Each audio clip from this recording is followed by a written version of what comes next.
네, 안녕하세요. 에이트입니다. 여러분, 오늘은 또 갤럭시 시리즈 새롭게 소개해드리려고 나왔는데요. 벌써 갤럭시 S24가 나왔는데 이번에는 또 크리에이터 데이 맞이해가지고 좀 초대를 받아서 이렇게 나와 있습니다. 근데 간단하게 몇 시간 정도 사용해보는 거지만 제 체감상, 첫인상이 어땠는지 소개해드리려고 해요. 이번에는 정말 사용하면서 정말 놀라운 것들이 있더라고요. 이게 그냥 좀 상용구적으로 그냥 진짜 놀랍다 이렇게 말을 하는 게 아니라 실제로 제가 체험을 하면서 와, 이게 가능하다고 이런 생각이 많이 드는 순간이 있었습니다. 어떤 점들이 있는지 바로 보여드리도록 할게요. 이번 갤럭시 24 시리즈의 경우에는 울트라들은 다들 티타늄으로 되어 있죠. 티타늄 옐로우, 티타늄 블랙, 티타늄 그레이, 티타늄 바이올렛 이렇게 있고요. 그리고 기본형과 플러스의 경우에는 엠버 옐로우, 오닉스 블랙, 마블 그레이, 코발트 바이올렛 이렇게 있습니다. 약간씩 색상이 달라요. 그래서 간단하게 디자인부터 살펴보고 갈게요. 먼저 이번에 새롭게 나온 좀 진중한 색감의 바이올렛 계열입니다. 여기서는 이렇게 왼쪽에 보이는 티타늄 바이올렛 갤럭시 S24 울트라죠. 그리고 오른쪽에는 코발트 바이올렛이 있습니다. 약간 더 코발트 바이올렛이 살짝 밝은 편이다 이런 게 좀 느껴지고, 기존에 있던 갤럭시 S 시리즈들의 그 바이올렛들이랑은 좀 결이 많이 다른 느낌이 나요. 훨씬 더 좀 무거워져 있다 그런 느낌이 듭니다. 그리고 이번에 옆면이 무광으로 처리가 되어 있는데 확실히 이 통조림 디자인이랑 묶이니까 이제는 이 옆면만 봤을 때는 이게 갤럭시인지 아이폰인지 좀 알아보긴 어려울 거다 이런 생각도 들긴 하네요. 그리고 다음으로는 이 그레이 계열인데요. 이 색상의 경우에는 그나마 기존에 있던 화이트 색상을 좀 대체하는 색상이 되지 않을까 싶어요. 원래 기존에도 화이트가 안 나오고 이제 크림 색상이 화이트를 대체했었죠. 근데 아마도 퓨어한 화이트를 좋아하시는 분들은 요 마블 그레이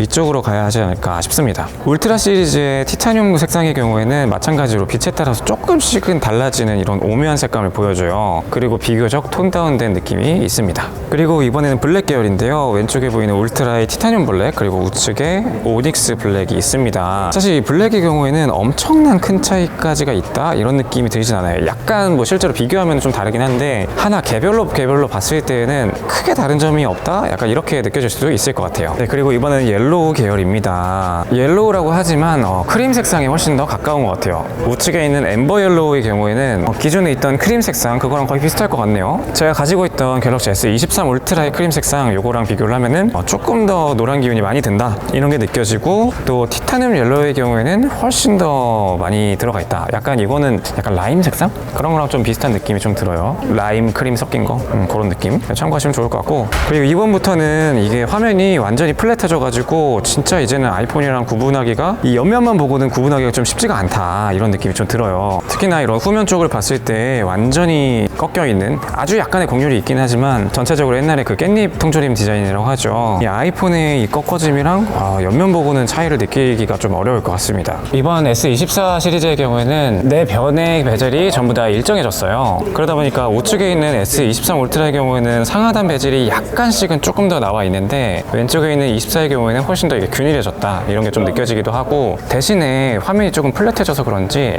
양옆 좌우 베젤의 경우에는 조금 더 늘어나 보이긴 하네요. 화면으로 구분되지는 않을 것 같은데 실제로 봤을 때는 아주 약간 두꺼워진 느낌? 좌우는 상하는 좀 줄어들었다 이런 게 좀 느껴지기도 하고요. 상하단 베젤이 좀 줄어든 만큼 상하단 크기도 약간은 좀 작아진 느낌이 납니다. 근데 엄청 실생활에서 느껴질 정도다 이런 정도는 아닌 것 같아요. 이렇게 간단하게 디자인을 한번 살펴봤고, 그런데 이 디자인은 진짜 갤럭시 S24를 표현할 수 있는 수단이 아니라고 생각을 합니다. 실제로 체감을 했을 때 가장 놀랐던 것이 하나 있는데요. 바로 AI 기능이었어요. 요즘에 AI라는 키워드가 정말 많이 좀 화두가 되고 있죠. 한 1년 정도? 1년 조금 넘은 것 같은데, 이게 실제로 사람들이랑 대화를 나눌 때 AI 그게 뭔데 싶더가 이런 사람도 있고, 아니면은 지금 이거 빨리 공부 안 하고 빨리 안 써먹으면 많이 도태되는 것 같다 이렇게 해가지고 정말 붐이 되고 있는 이런 분들도 있죠. 정말 이게 양극화가 심한데, 저는 이 S24를 보면서 일반 유저들 선에서도 정말 많이 활용할 수 있겠다 이런 생각이 많이 들었습니다. 실제 AI를 이 스마트폰 일반 유저들이 사용할 때 어떻게 활용할 수 있을지 이런 거를 좀 많이 고민한 것 같아요. 그래서 하나하나 좀 설명을 드리자면은 바로 첫 번째로는 이 통화 번역 기능입니다. 요게 옛날에 상상으로만 했던 그 기능이 실제로 되는 거예요. 한편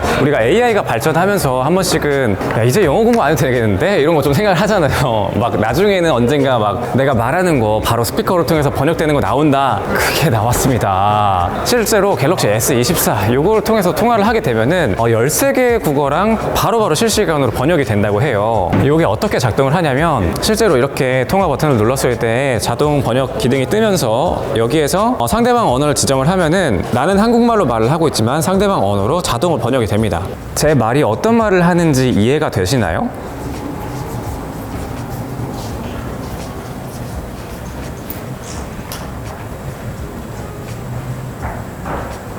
와, 씨.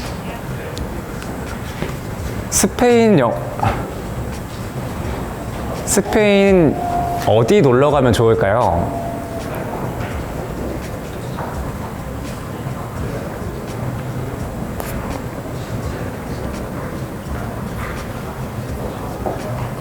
와, 지렸다. 이게 정해진 멘트가 아니라 실제로 이해를 하고 통화를 하는 거죠.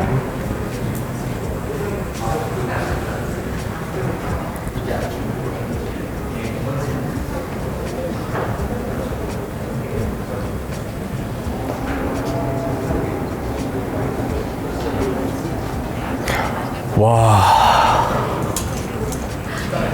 이게 실제로 사용을 해보니까 뭐 한 약간 딜레이는 있긴 하지만 뭐 TTS로 된다 뭐 이런 불편함은 있긴 하지만 실제 의사소통에 불편함이 있다 이렇게 또 느껴지지는 않더라고요. 물론 영어로 하게 된다면 제가 조금 더 정확하게 판단할 수 있지 않을까 싶었는데 스페인어로 했을 때에도 뭐 간단한 의사소통 정도는 정말 우리가 없는 것 같다 이런 생각이 듭니다. 특히나 이게 또 장점이 뭐 해외에서 사용할 때 이럴 때에도 뭐 인터넷이 좀 느리면 안 되지 않을까? 온디바이스더라고요. 이번에 갤럭시 S24에는 이 온디바이스 AI 엔진이 들어갔죠. 그래가지고 이 온디바이스에서 인터넷이 연결이 돼 있지 않을 때에도 사용이 가능하다고 합니다. 그러다 보니까 버벅임에 대한 걱정도 좀 비교적 덜한 것 같고 실제로 사용을 할 때에도 뭐 정확도가 어떤지 그 정도의 좀 차이는 있긴 하지만 간단한 의사소통 이 정도는 충분한 것 같다라는 생각이 듭니다. 거기다가 제가 최근에 그 호텔 예약하는 경우가 있었어요. 근데 예약을 하고서 취소 불가인 그런 거 있잖아요. 그런 것도 어떻게 잘 말을 하면은 또 취소가 되는 경우가 있었는데 저는 좀 방을 업그레이드 하기 위해서 좀 취소를 하고 싶다 다시 구매할 거다 이러면서 좀 연락을 해야 되는 그런 경우가 있었는데 그때 또 이게 또 한국 사람들이 말하기가 또 잘 안 되잖아요. 영어 같은 게 많이 배웠어도 저도 그래서 좀 부담스러워가지고 그때 좀 텍스트 이 메일을 통해서 좀 그렇게 해결을 했었는데 앞으로는 이걸 통해서 그냥 뭐 전화를 걸어도 되지 않을까. 사실 통화 기능에서 텍스트로 변한 그 기능이 있었을 때는 아니 이걸 누가 써? 라는 생각이 좀 있었는데 이거는 진짜 쓰는 사람 많을 것 같아요. 번역 기능의 경우에는 정말 실생활에서 많이 체감되는 요소가 아닐까 싶습니다.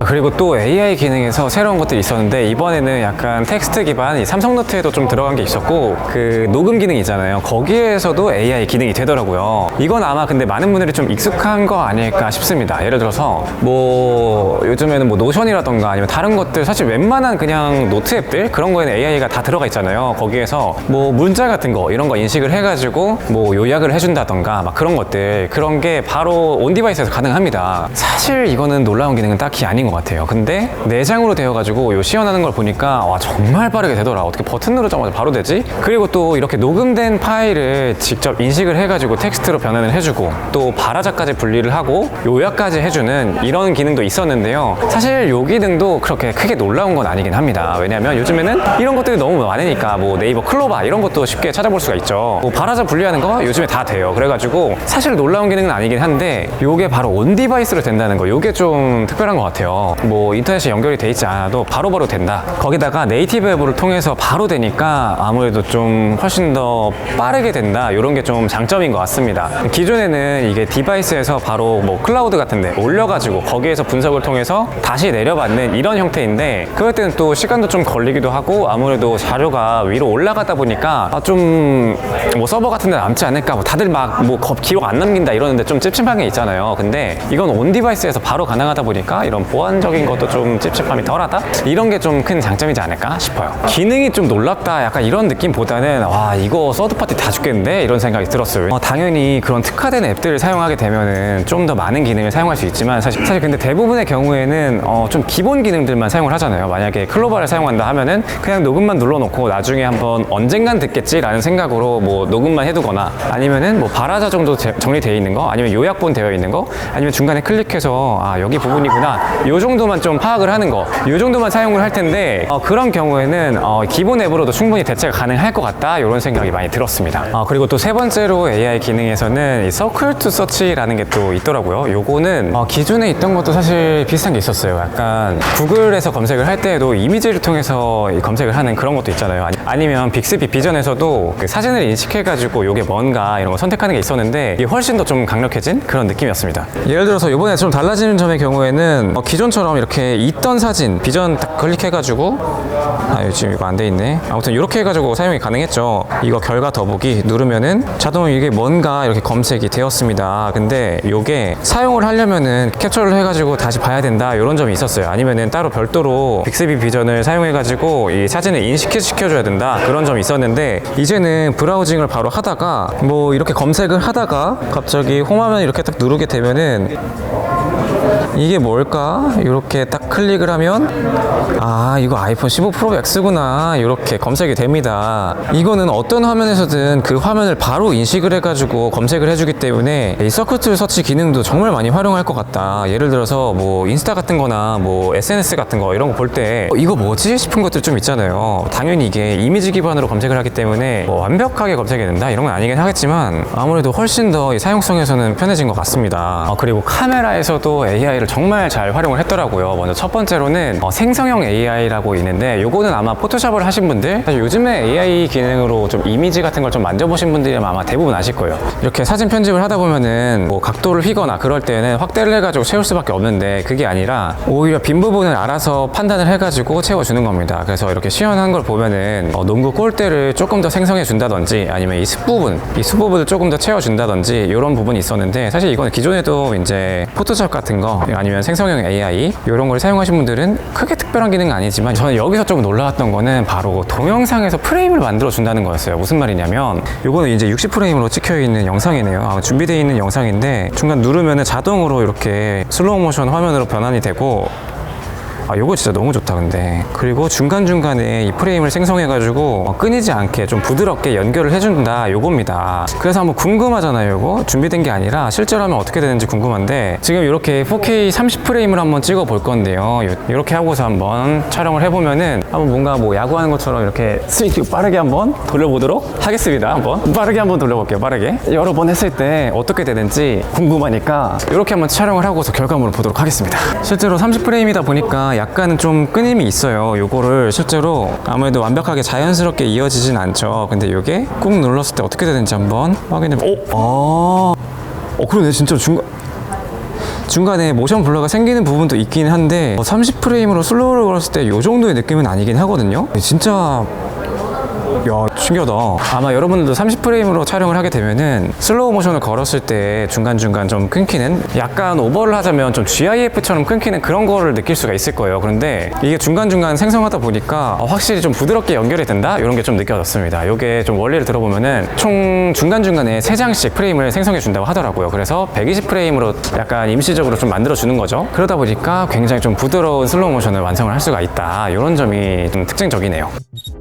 네, 오늘은 이렇게 간단하게 갤럭시 S24 시리즈에 대해서 소개를 해드렸는데요. 뭐 핸즈온 영상이라서 엄청 딥하게 다룬 건 없긴 하지만 제가 느꼈던 첫인상의 경우에는 뭐랄까 이번에 갤럭시 S24 시리즈의 경우에는 항상 AI를 좀 강조한 그런 스마트폰이라서 좀 뜬구름 잡는 거 아닌가? 약간 이런 생각이 좀 들었었는데 막상 보고 나니까 야 이거 그냥 단순히 뭐 디자인 변경됐다, 단순히 뭐 카메라 좀 좋아졌다, 기존에 하던 그런 거랑은 좀 차원이 다른 스마트폰이다 라는 생각이 좀 들었습니다. 당연히 뭐 기본적인 스마트폰의 기능들 당연히 다 되죠. 뭐 카메라 발전했죠. 그런데 그걸 넘어서는 일상생활에서의 AI를 좀 잘 접목시킨 스마트폰이 아닌가 싶어요. 아무래도 이거는 제가 구매를 해가지고 조금 더 실사용을 하면서 좀 더 말씀을 드려야겠지만 뭐 전체적으로 엄청난 고급진 기능까지는 아니지만 실사용에서 이 AI를 어떻게 활용할 수 있을까, 어떻게 하면 가장 좀 간단하게 간편하게 좀 사용할 수 있을까, 이런 걸 좀 많이 고민하지 않았을까 이런 생각이 듭니다. 자, 그럼 이번 영상 여기까지고요. 다음엔 더 좋은 영상으로 찾아오도록 하겠습니다.